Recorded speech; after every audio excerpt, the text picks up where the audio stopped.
And welcome to the deep dive on the Inside Texas Football YouTube channel powered by InsideTexas.com. I'm your host, Justin Wells, and with me, as always, Ian Boyd, Paul Waddlington, both the X's and O's gurus of the Inside Texas family.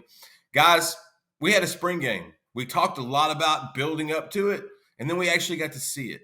And there's a lot of stuff to dissect. But right now, I want y'all to like the video and subscribe to the Inside Texas Football YouTube channel. Come see us at InsideTexas.com. Use that promo code IT1. You get 2 months for only $1. That will get you through the June official visits. There's so much stuff going on the recruiting side, but today we're gonna dive deeper into the team aspect. We got stuff about defensive tackle play. We're gonna talk a little bit about offensive concepts and corner and nickel play as well. We saw some bright spots. We saw some things that need to be tweaked. Let's go over them. Let's get through this checklist, gentlemen. We're going to start out with D tackle play. That seems to be the buzzword right now, especially with Texas hunting in the transfer portal for another couple guys.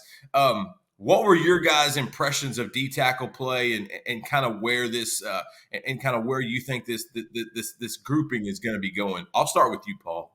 Well, we had speculated before the spring game that Pete Witkowski may have to have a different approach with this defensive tackle group because they were not ideal at anchoring. They were not ideal at playing gap and a half or two gap technique, encouraging a double team and beating it anyway, which is what Byron Murphy and T'Vondre Sweat offered for Texas.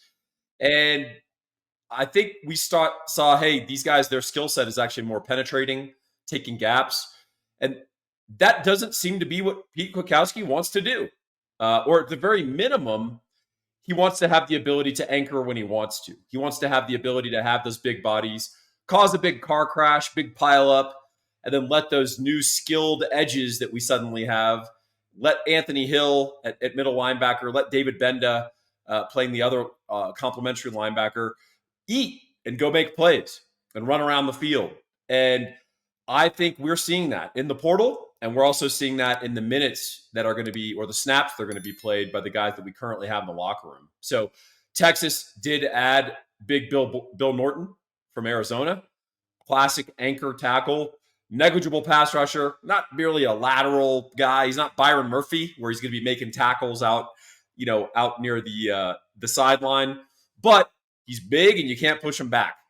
And I think Texas is targeting another guy that fits that bill in Dominic Williams, spelled demonic, but he's Dominic because he's angelic in between the tackles. And I think Texas is going to expend a lot of resources. So, Ian, I'll throw it to you. Is it we just want to run back last year with slightly inferior defensive tackles, but who can offer a similar approach in terms of anchoring? Or is it that Pete wants the flexibility to do both? I'm starting to actually think Pete just wants to run his stuff and he doesn't want to try to imagine a new slanting, gapping defensive tackle group. He just wants to do what he wants to do, and the guys that can do it are going to stick around. The guys who can't are going to hit the road or have to develop until they can. Yeah, I think probably more that he wants to do what he's going to do to some extent. Now, he's used movement some in the past, but it's just hard to pair a true gap and a half anchoring style with a heavy movement style. Like, say, out at Oklahoma, Brent Venables got out there and they could not find anchors. Like, there were none left from the previous staff, and it was really hard to find any in the portal or in recruiting that'd be ready in time. So he just loaded up on 283-pound dudes and taught them to move around. And that's been kind of their solution for the last couple of years. PK obviously just doesn't want to bend that far. I don't know if he's entirely wrong, just because when you have Anthony Hill and all these edges, if you can get away with just playing your style maybe a little worse than the year before, but your guys at the tip of the spear are finally your best players, maybe that's not such a bad idea. Alfred Collins is kind of, we should talk about him for a minute, because he's sort of like the interesting there's a lot of give and take with Alfred Collins, right? He's the best returning tackle on the team. He had a big play in this game where he shoved DJ Campbell into the backfield and then picked off a tipped pass and returned it for a touchdown. Then he had a couple other snaps that looked like kind of old Alfred Collins, got stood up a little bit, played too high. The game was, it was just a microcosm of his whole career. Like 1 minute he's doing something where you're like, that's an NFL first rounder. Oh my gosh, I can't believe that somebody just would hit that guy just did. And then another snap, it's like this guy is, he'll be drafted on body type, but that's not a star tackle for you. It still seems like there's give and take there with who he is, and they're going to find somebody that's solid enough to anchor next to him and get away with it probably. But there's still so much in his play and in his development over the next year that's going to be extremely important for this team. So, Justin, I feel like we're trying to balance some of the flash potential of an Alfred Collins or even Jure Bledsoe as he develops into the summer and into early September. We're trying to balance that with just some consistency, big bodies. Hey, you're not blowing us off the football. Plus, like, we have ambitions for this football team, and they're aware that Michigan is on the schedule. And they're aware that Michigan has a 240-pound quarterback who can run and does not appear to be able to throw a forward pass past 15 yards. Also, Michigan's wide receiver room devastated, effectively. They've just got a tight end who's coming back who's nice. But I think there's a blueprint that Michigan is going to try to push Texas all around the football field in Ann Arbor. And we better have at least a few guys that we can put in there and say, no, you're not going to push us around. And in fact, you're going to have to drop back and throw the ball to try to beat us. What do you think, Justin? That's exactly what Michigan's going to try to do. That's what I would try to do. Considering all the they're Alex Orji is their quarterback, and he's actually from Texas, and his brother was actually offered by Texas. His brother was a linebacker. I believe he went to Vanderbilt. The family is actually really great. But yeah, Michigan's going to try to run the ball. That's what they do. And you said they have a tight end. I imagine Harbaugh left them a few tight ends. Something tells me that they've got some capability in that room. But did anybody, they're going to try to force it, obviously, but was there any play on that D-line, or was there one particular person that you felt like on Saturday flashed or shined or did something that checked the box that said, okay, I think this is a guy you could work on that you can rely on during the season? Well, with the exception of Alfred, who we did talk about. Right, aforementioned. Yeah. No, we put the ball in the air 60 times. Okay? And this wasn't the clear, like, let's go ones against threes and walk-ons as we've done in previous scrimmages. We had Isaiah Bond catching touchdowns late in the fourth quarter, right? Yeah. These guys were playing, except the guys that they sort of pulled for injury reasons. I didn't see anyone consistently flashing an interior pass rush. And now, we weren't doing T&E stunts. We weren't doing a lot of complementary blitzes to get one-on-one matchups. But I did not see an Aaron Bryant, a Jure Bledsoe. Certainly not Vernon Broughton. We could talk about that if you want. I didn't see any of these guys just like being a problem. And maybe that speaks to their pass rushing ability. Maybe it speaks to the fact that we've really upgraded our offensive line. Maybe it's a little bit of both. What do you think, Ian? Yeah, Jure Bledsoe, I thought, flashed a little bit in the pass rush. He got double teamed a lot. And then if you double team Jure Bledsoe in the pass rush, I think that's pretty much game over, right? At this point in his career, it's tough to get a pass rush against a double team. And the nature of Texas's defensive tackle interior right now is such that double teaming the most dangerous tackle is not that hard, right? Because the other guy is almost invariably like an anchor that can't rush the passer, if that, right? So, that'll be something they have to work out in the season. Obviously they're going to count on the edges. Trey Moore didn't even play in this game.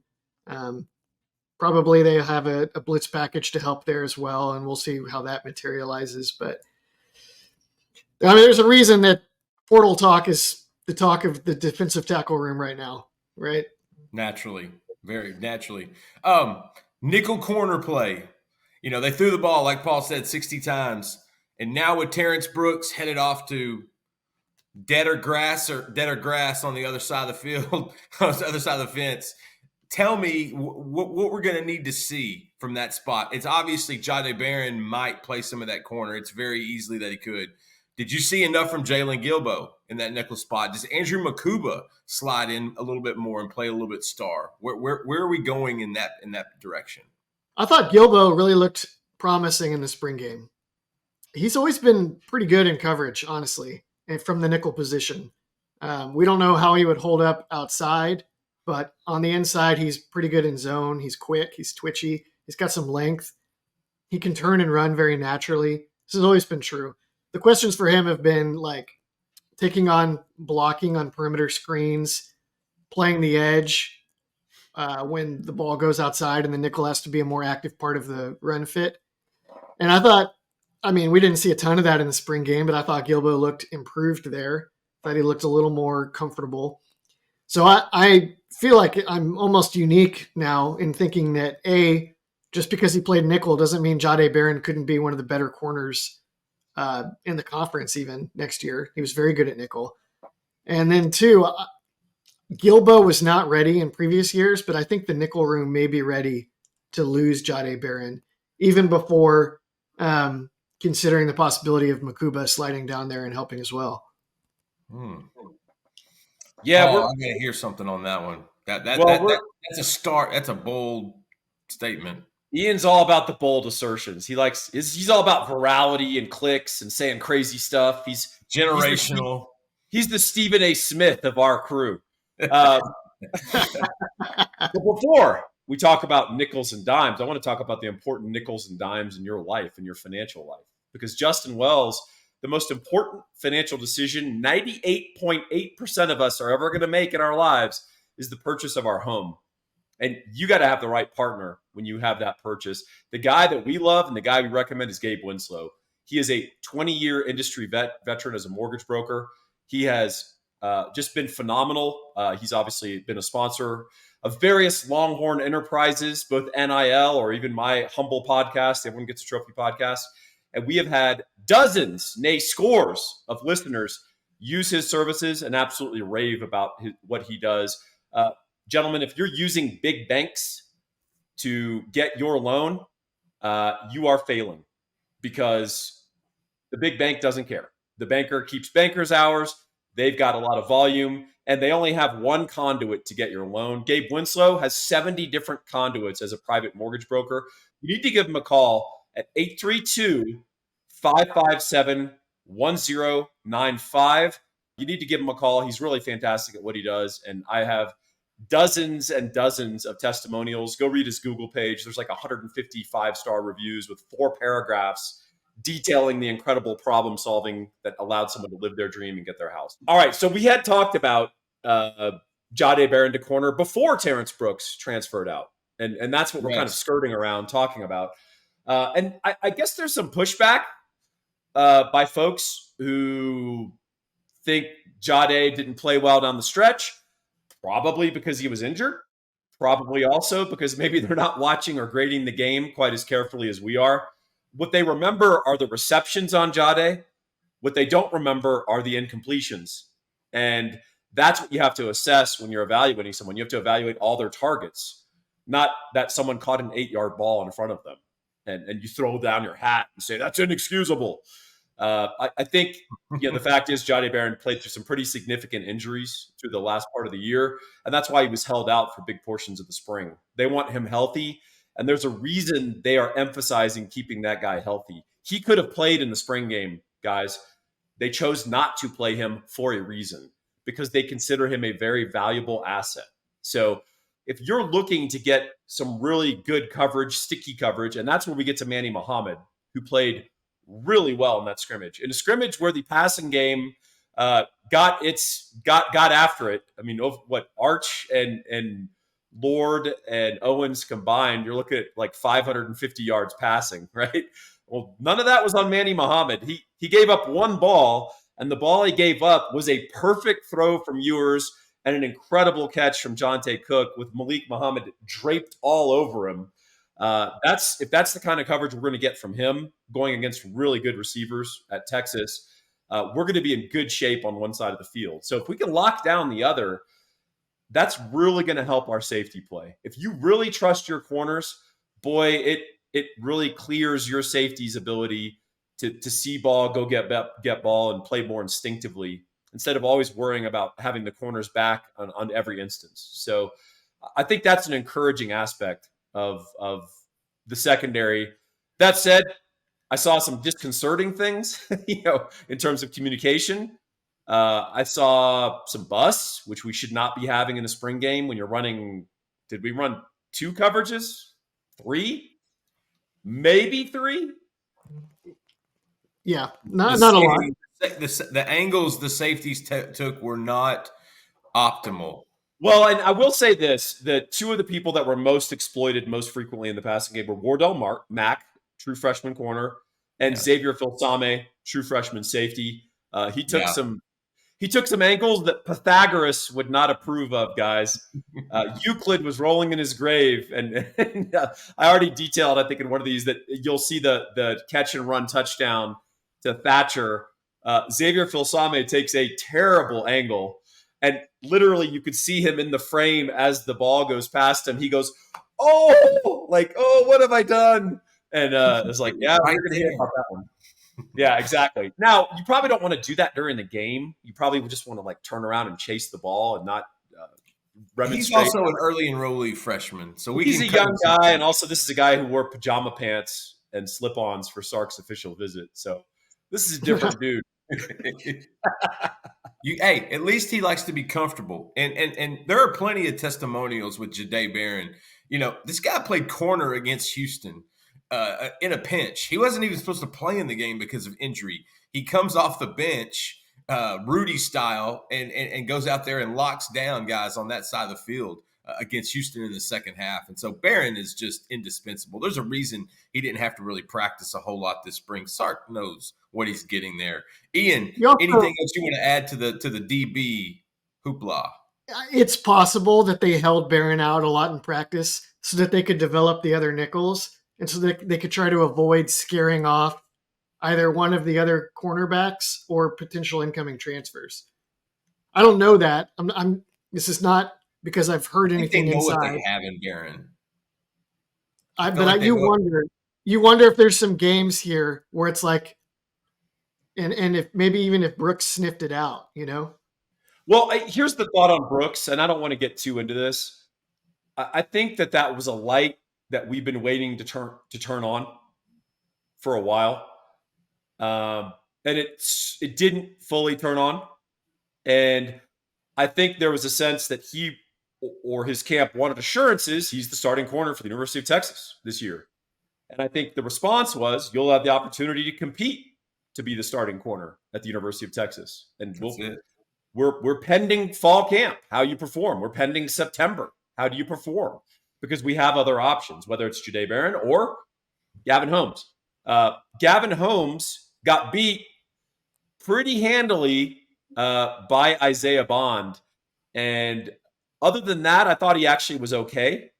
And, when you play press man, you do get beat. It happens. Right. But the way he got beat was interesting. He basically had an outside jab on Isaiah Bond to try to corral him from going outside. And Isaiah Bond was not going outside. And he didn't protect inside release. And Isaiah Bond's acceleration on his second step on that release was shocking.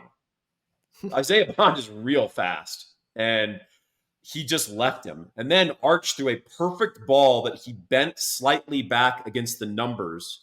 So as Gavin Holmes was recovering, Bond had the perfect angle, which created even more separation. And the thing about that throw, which was cool, was whether Bond had beaten him by 6 feet or 6 inches, he was still going to have a huge gain because the throw was absolutely money. So it happens. You get beat. But I wonder if Gavin Holmes is also an option if we don't like what we get out of the nickel. Do you think he could hold up opposite Muhammad? Or do you think the plan is let's go Barron and see what happens? Yeah, they could also go to the portal still. But I think, you want 3 corners, right? You want 3 starting caliber corners. So I think Holmes is absolutely could be there. Really? I mean, Holmes coming out of Wake Forest, I thought Holmes was a lock to start at Texas. I kind of did too. He played amazing press man coverage at Wake Forest. Then Texas had him playing off a lot, and he's not a good tackler. And it caused mega problems when he would come in. Like a lot of the bad plays against Oklahoma featured some really shoddy Gavin Holmes tackling, trying to come up and make stops. So, he's gotten better there. Probably that he will play more and more man. He got to play more press man down the stretch and actually had some good showings against Texas Tech and I think another game late in the year. All that to say, sure, Gavin Holmes might be the answer still. I'm betting on Jahdae Barron, but we'll see how it goes. And now listen, you know who else brought their A game? The offense, the passing attack. I want to just going through the offensive depth real quick. What are a couple of the spots, a couple of the positions, maybe even a couple of the players that you thought, okay, we have a lot to sort out on defense with a lot of parts to do it, so that'll get fixed. What about this offense that threw the ball 60-something times? The depth at receiver we know is ridiculous. I think the depth at offensive line is as strong and as solid as it's been. Good running back play, great quarterback play. Am I picking nits, or did the offense this depth looks to me like the strength of 2024's team? So I got to talk about receiver really quick. I mean, amazing display of speed, athleticism, depth. These guys have hands. They can run routes. But I love the movie Vision Quest. I don't know if you've ever seen that movie. It's about wrestling. The Madonna had a song in that from the soundtrack that was really, really good. And that was Matthew Modine. Yeah, he plays the wrestler. He actually does a great job. So Matthew Modine has this dream of dropping weight to wrestle the best wrestler in the state. And so he goes early in the movie to go scout out a match. And the stands are packed, and Matthew Modine has out his pen and pencil, and he's going to watch shoot this amazing wrestler, and he's going to take notes about how he can beat him. And the guy comes out, the wrestling match starts, and Shoot just utterly destroys this guy. And the crowd's going nuts and jumping up, and you don't see Matthew Modine because he's sitting, and the camera pans down over the crowd and shows him, and he hasn't written a single thing down, and he looks shocked and just like utterly dismayed at what he just saw.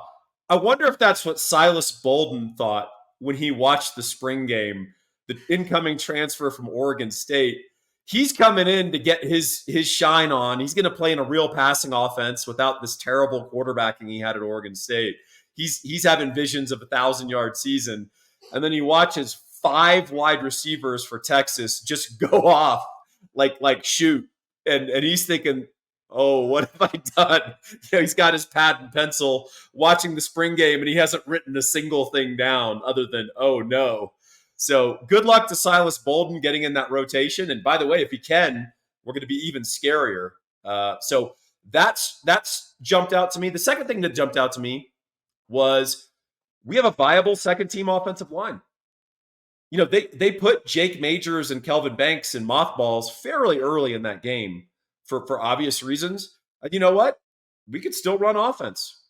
The guys, we didn't have free rushers running everywhere. They got some pressure here. I mean, certainly Colton Vasek and Colin Simmons had some pass rushes, but we weren't, guys, remember 3 years ago, 5 years ago, there were times when we'd put in our second or third team offensive line in spring scrimmages, and the quarterback could not get the ball out past the line of scrimmage.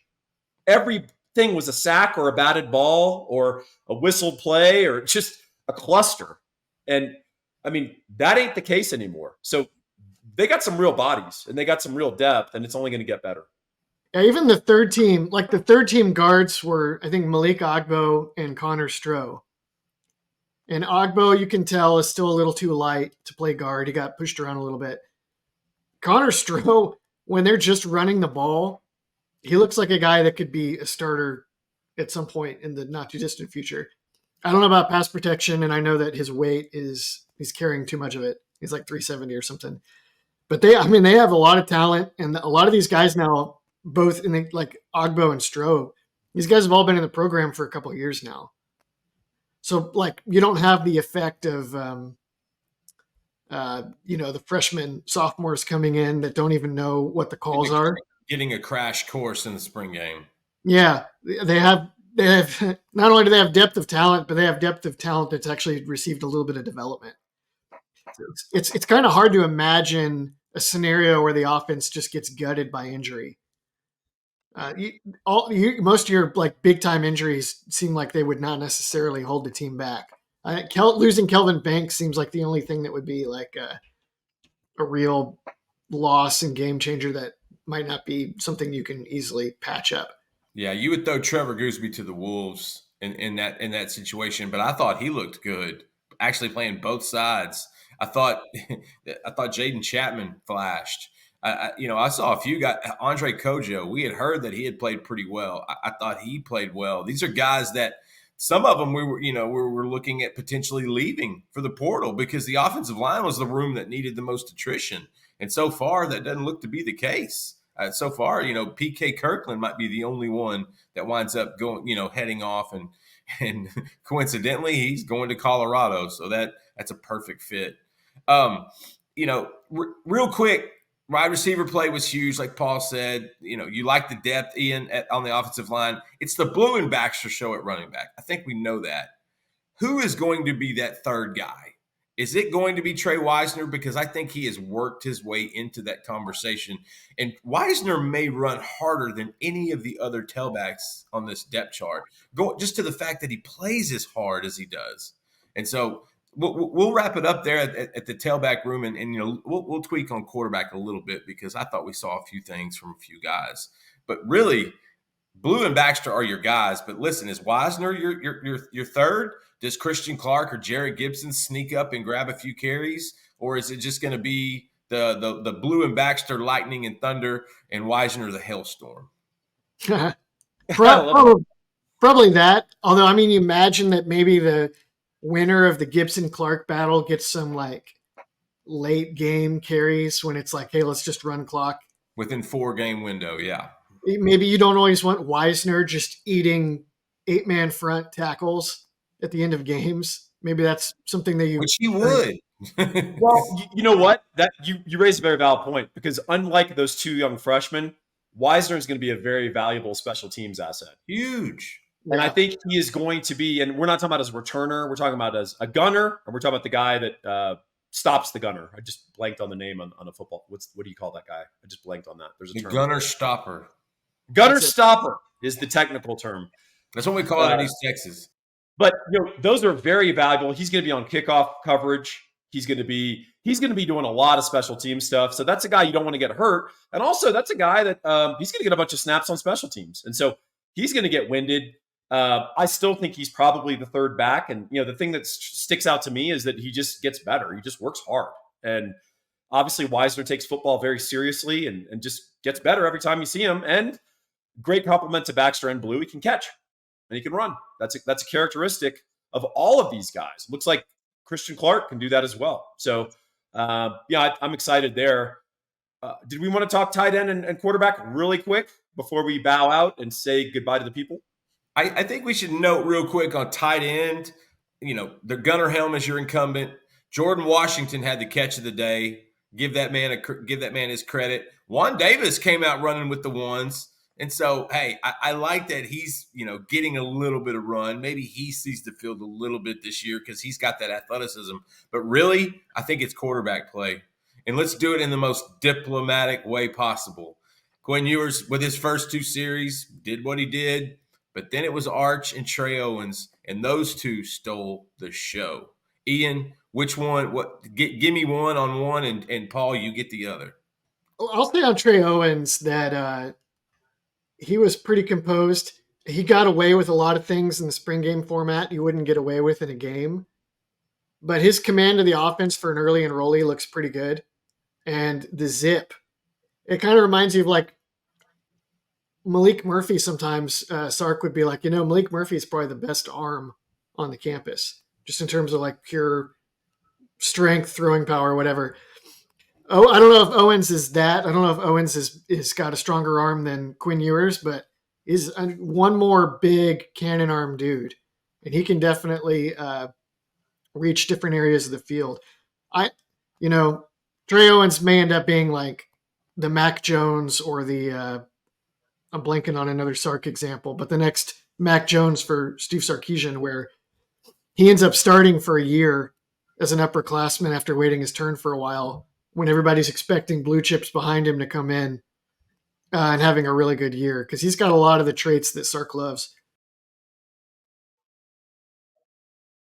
Yeah, but I get to do it in 15 seconds. So what I recommend all of you do is go read my long exposition article of breaking down Arch and his mechanics. It's not just the success and the result of the plays where he threw for 355 on 25 attempts. It's how he did it. It's the tightness of his mechanics. It's his ability to constantly set and reset with slight shifts in the pocket, always ready to throw. Windows don't pass him by.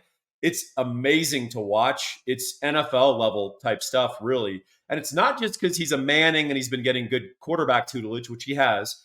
It's that he's a really good athlete and he's very coordinated and he's got real good athletic traits. So this is a guy who could make all the system throws, but on 3rd and 4, they play man coverage. You run your 4 verts. He can rumble for 24 yards and really hurt a defense. That is a very tasty proposition for Texas Longhorn fans down the road. And to wrap it up, I like Arch's energy.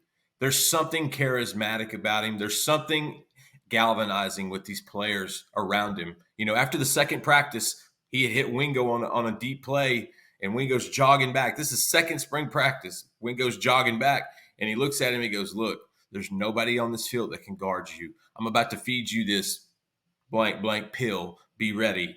And that gave Ryan so much inner confidence that carried over throughout the entire spring.